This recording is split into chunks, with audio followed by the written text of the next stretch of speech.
मारवाड़ी समाज एक ऐसा वर्ग जिसके नस नस में कण कण में मिठास घुली रहती है। यही नहीं, इनके तो भोजन तक में मिठास घुली रहती है।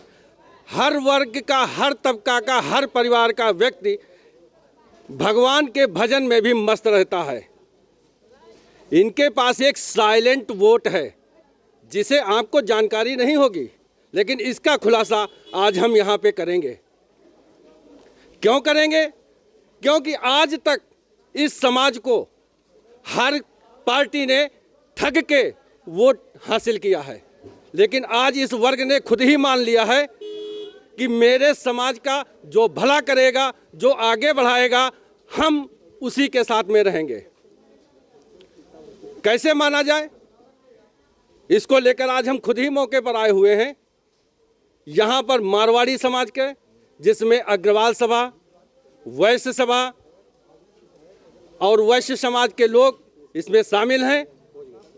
हम उनसे खुद ही जानना चाहेंगे कि वो किसको पसंद करते हैं, किस पार्टी को पसंद करते हैं, किसकी योजनाएं इनको सबसे अच्छी लगती हैं, क्यों अच्छी लगती हैं। आज इनका सबका खुलासा हम यहाँ मारवाड़ी समाज के सामने करना चाहेंगे।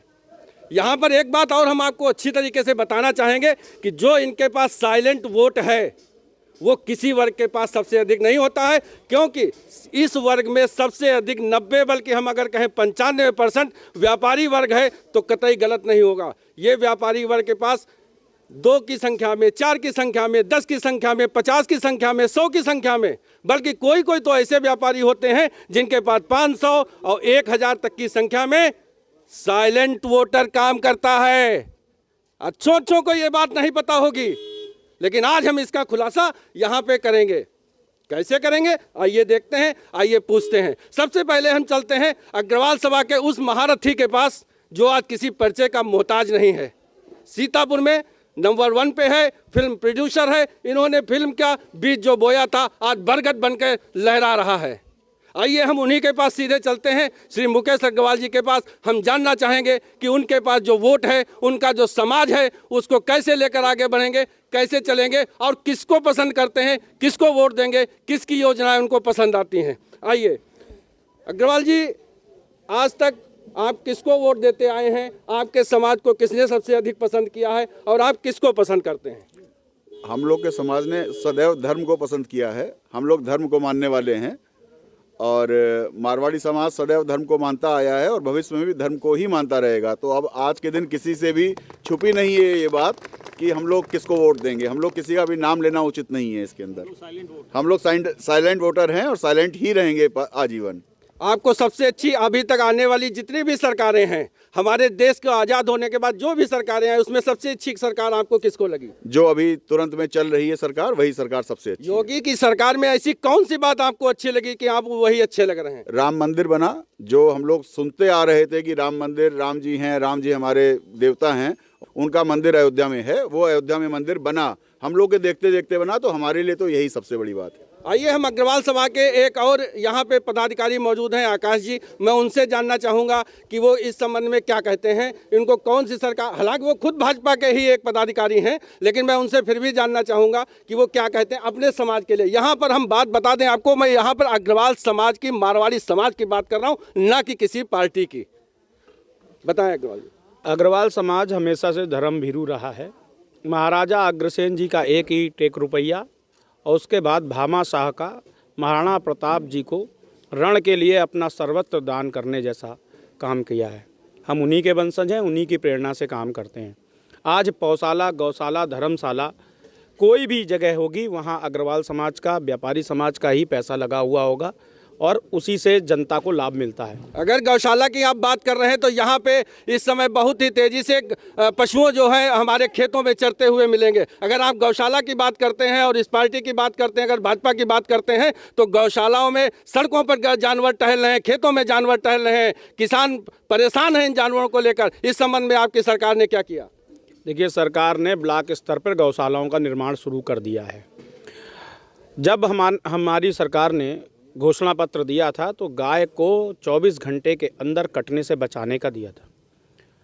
कतिपय कुछ लोगों ने अपनी गायों को सड़क पर छोड़ दिया उसका भी हमारी सरकार प्रबंध कर रही है। आप देख रहे हैं ब्लॉक स्तर पर, पंचायत स्तर पर गौशालाओं का योगी जी ने आदेश दे दिया था और अधिकांश बन भी रही हैं। आज आपकी सरकार में वर्तमान देखने आया है, जब से चुनावी शंखनाद हुआ उसके बाद से भगदड़ मची हुई है। स्वामी प्रसाद मौर्य जैसे सरीके मंत्रियों ने इस्तीफे दे दिए हैं। रामेद भारती भाजपा नेता जो आपके थे वो भी यहाँ से चले गए और साइकिल में सपा की साइकिल पर सवार हो गए हैं। इस संबंध में आप क्या कहें? केवल जो टिकट के लिए आए थे और अगर उनको कहीं लगा कि हमारे कार्यकलाप कुछ ऐसे हैं कि टिकट नहीं मिलेगी, मैं स्वामी प्रसाद जी की बात करता हूँ।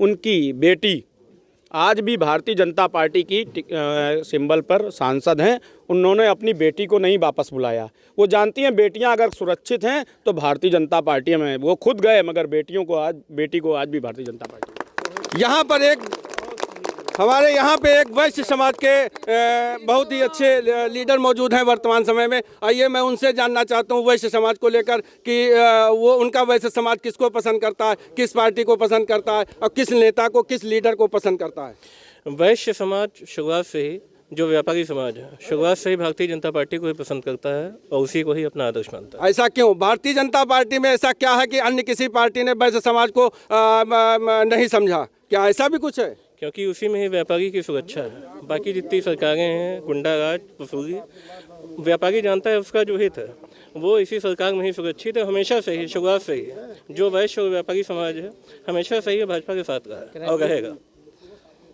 मैं यहाँ पर एक कपड़ा के व्यवसायी हमारे गोपाल अग्रवाल जी मौजूद हुए हैं। मैं उनसे पूछना चाहूँगा कि वो अपने समाज को लेकर, जो सरकार इन सब चीज़ों को संरक्षण देगी, हमारा अग्रवाल समाज सदैव जो है उनके साथ है।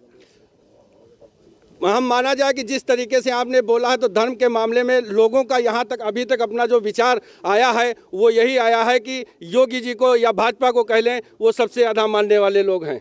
क्या ये सच है कि भाजपा ही है? नाम लेना किसी का भी उचित नहीं है। आप स्वयं समझते हैं और यहाँ पर खड़ी हुई जनता भी समझ रही कि मैं किसके लिए कह रहा हूँ।